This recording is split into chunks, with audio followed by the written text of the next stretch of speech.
Hello,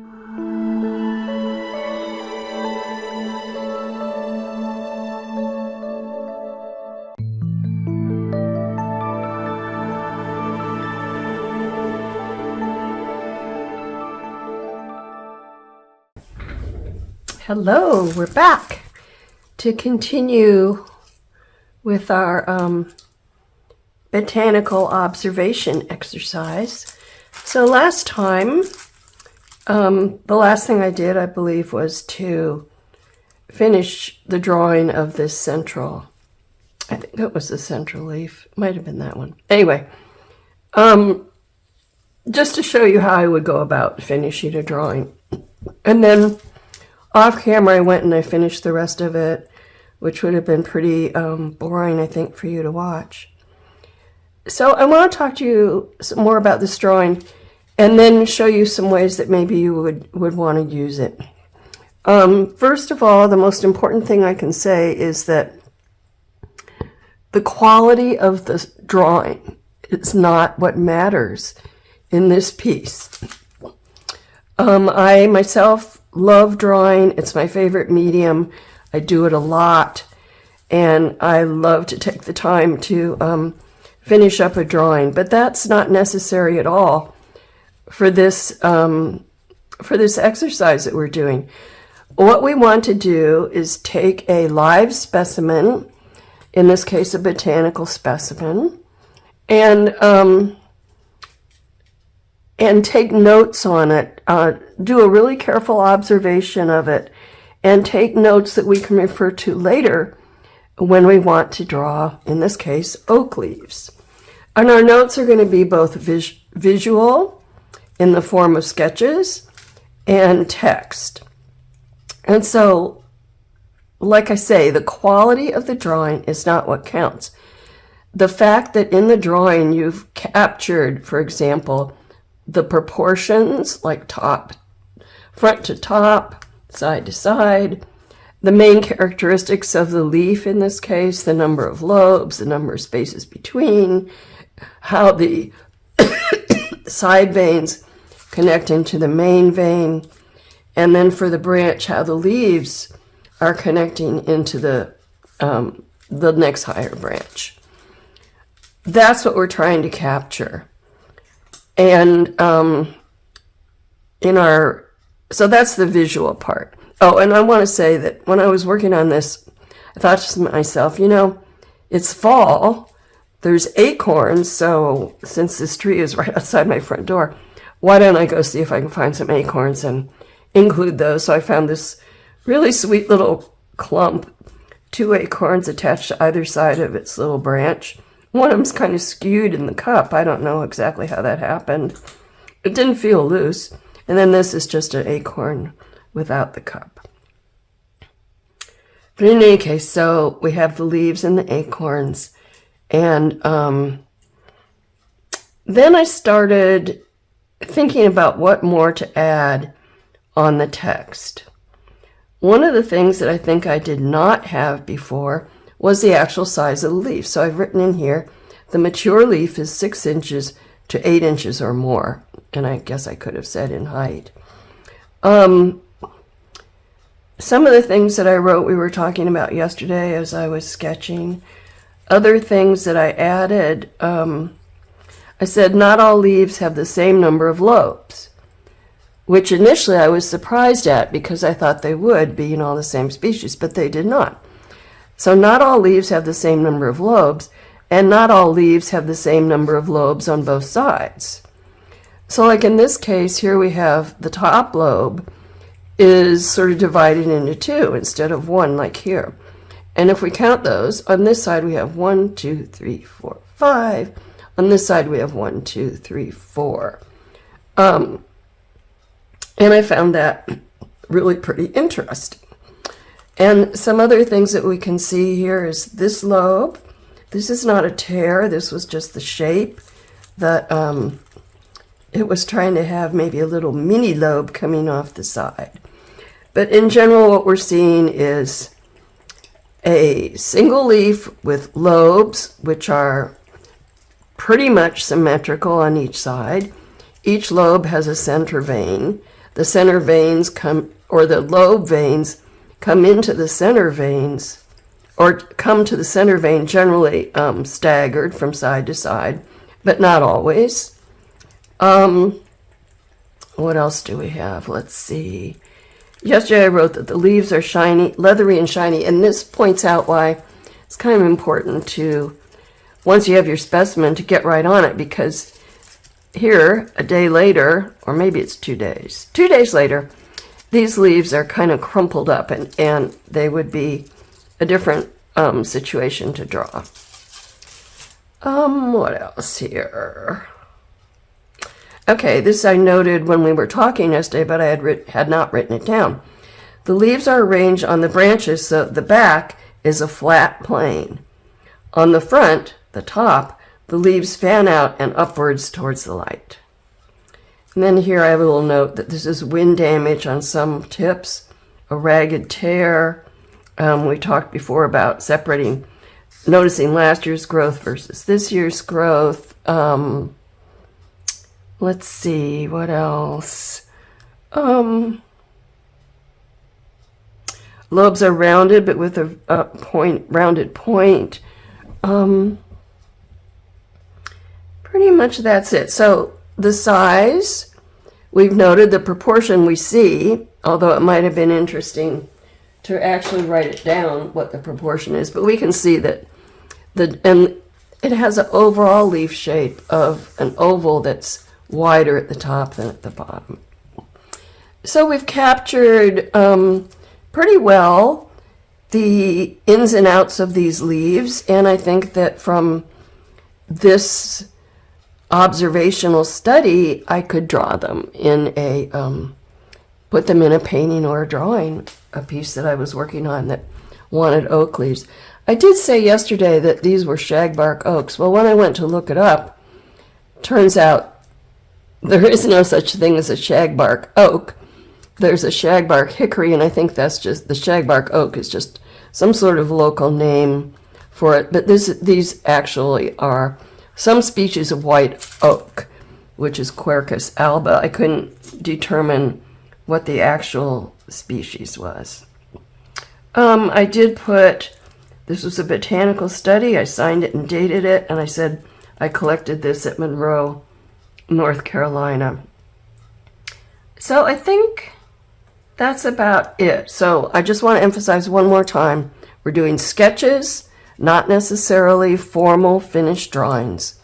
And we're adding to the sketches, we're trying to sketch things that we want to remember, and we are adding text to the sketch to show or to further record our observations. So this exercise is about seeing. It's about seeing and recording. And we're taking a careful look at our specimen and capturing all the information we can about it. Now, I have to admit to you that most of the time I don't have an actual specimen, and I go on the internet and I look for photos of these various plants that I want to draw. And that's fine. The problem is that you really have a hard time seeing parts of the structure on those photos. You can't turn the thing around and look at it. Oh, that's an interesting angle.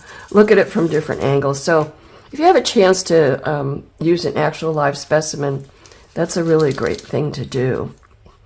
And one thing I did really try to show here was something that I can't find on those reference photos very easily, which was the structure of the branch. What are the different parts? The branch, the stem of the leaf, the leaf itself, and how they connect to each other to form the structure of the branch. How the side branches come in, how the leaves come into the current branch, the little buds, and so on. So I think that's all I need to say. Well, so I said about the tears. I did also record that this was, I think, is an insect egg case on here, yuck. And on another leaf we had a discoloration, a dark spot with a lighter ring, but I didn't know why. Okay, so next I'd like to talk about what various things we can do with our study. The most obvious one is what it was intended for, to keep it as reference for ourselves, for future pieces that might include this type of object, this type of leaf. And for that, we might want to do a collection and keep that collection together in a portfolio. Now, if you are happy with your drawing as a drawing, beyond happy as a botanical study, but you really like the drawing, you might want to do something else with the drawing. You might want to frame it, for example. So the problem with that, or not really problem, but the challenge with that is when you start out and you're doing an observational study, you're not necessarily thinking, well, I'm going to use this piece as a finished drawing and do something with it, frame it, hang it up, whatever. You're trying to get the information down on the page.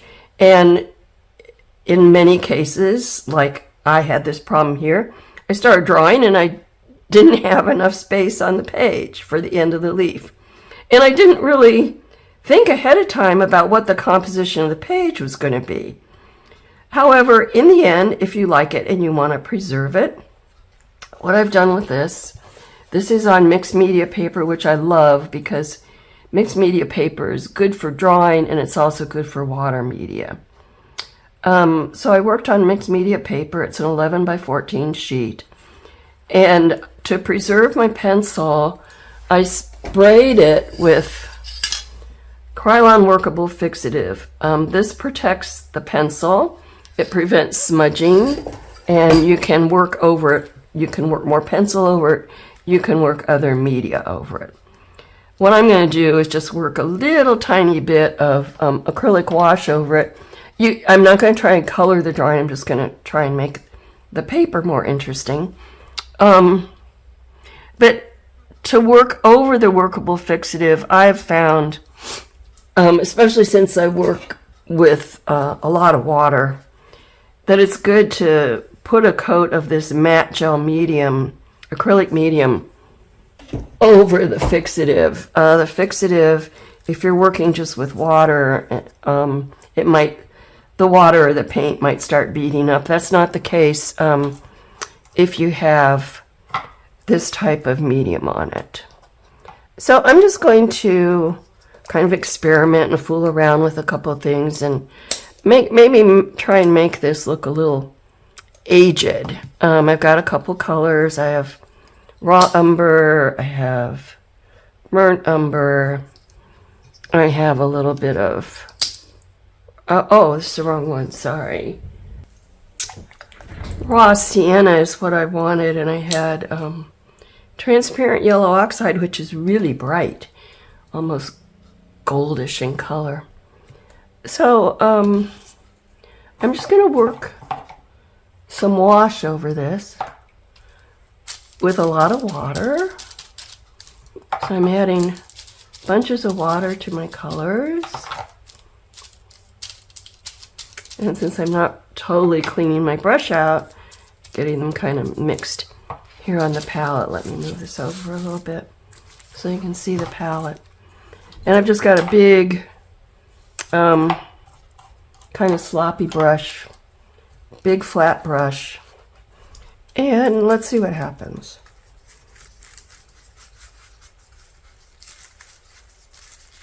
Just working quickly.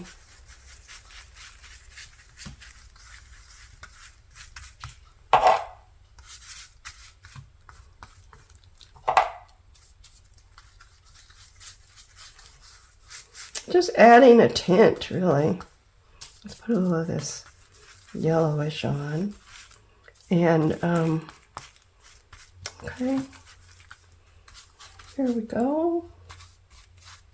Now, kind of a lot.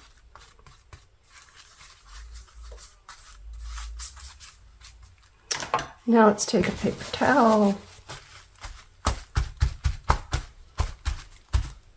Slop some of, pull some of that up so we have a more mottled look than a even look. And then I'm going to actually spray some water on it. And I might actually, if I can find my dropper. Sometimes this works and sometimes it doesn't. It depends on how dry your paint is, but putting a blob of water on it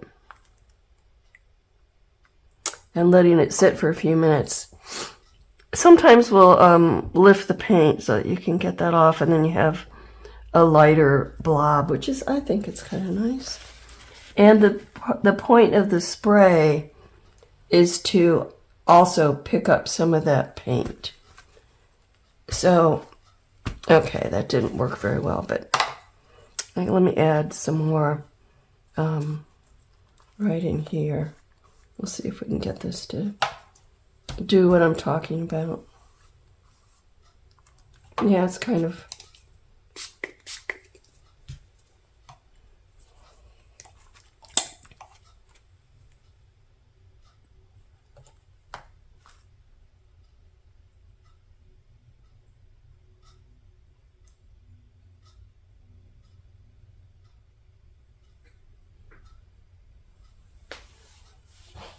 So I just have to wait for this to work. I think you can maybe see that this is getting mottled in here. That's the water that I sprayed on, picking up the color.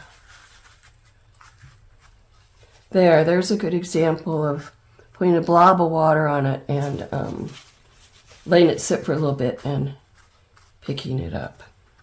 So much for that. I think that looks pretty good.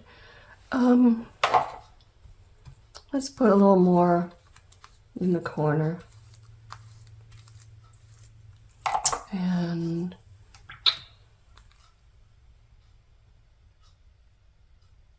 same thing with the water drop. I'm having to hold the paper down because the water makes it want to curl, want to warp. And I don't have enough margin on this paper to be able to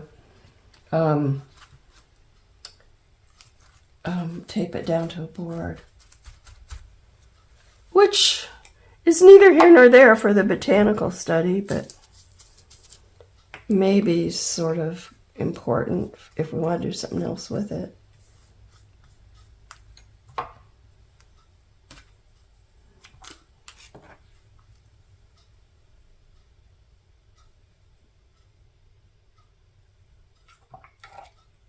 I'm going to use the dropper. I guess I should have some water in it.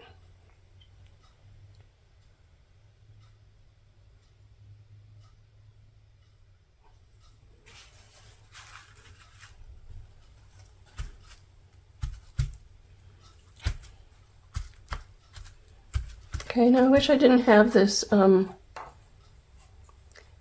of line here. Maybe I could get rid of it. That's better, I guess. The paint is still, I guess since I used so much water on it, the paint is still wet enough that I can pull it up. Now, another thing I want to show you, which is really fun, these alcohol inks. These are Copic. These are the ink refills for Copic alcohol markers, and they are fun just to dribble on.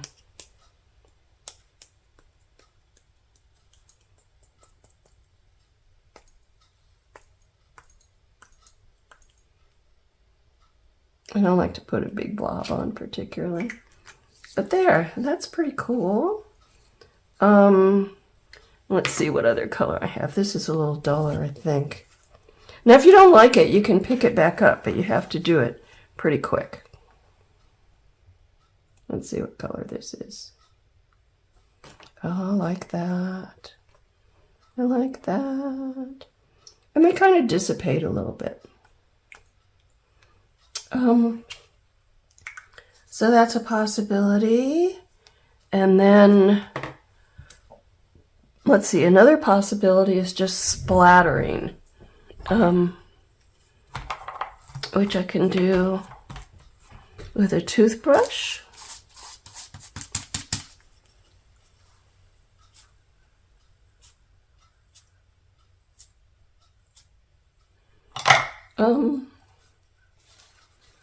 And I think that's really about all we need. So that's just, it's sort of fun, a way to finish your drawing. If you wanted to, and this was really, really, really, really dry, you can go over it with more pencil if you feel like you've lost your darks or you want your darks darker. Or you could use an ink pen and go over it with ink if you wanted to do that. So that's a possibility too. For either of those things, I would wait until it was really dry. So you can keep it in this state for your collection of botanical observations, or at this point you could frame it, hang it up.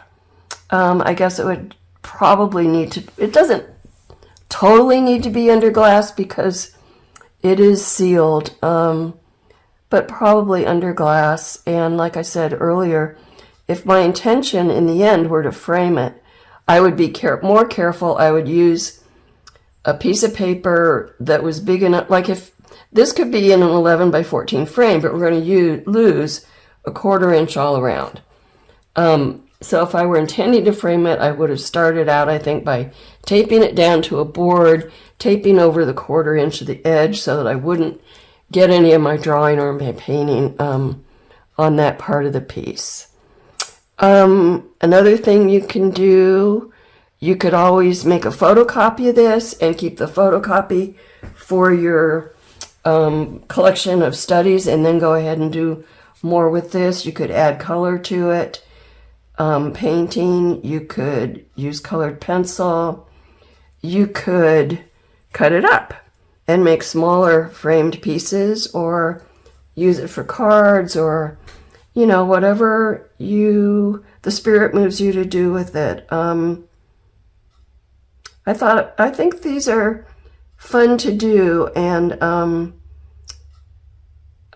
it motivates me to do more.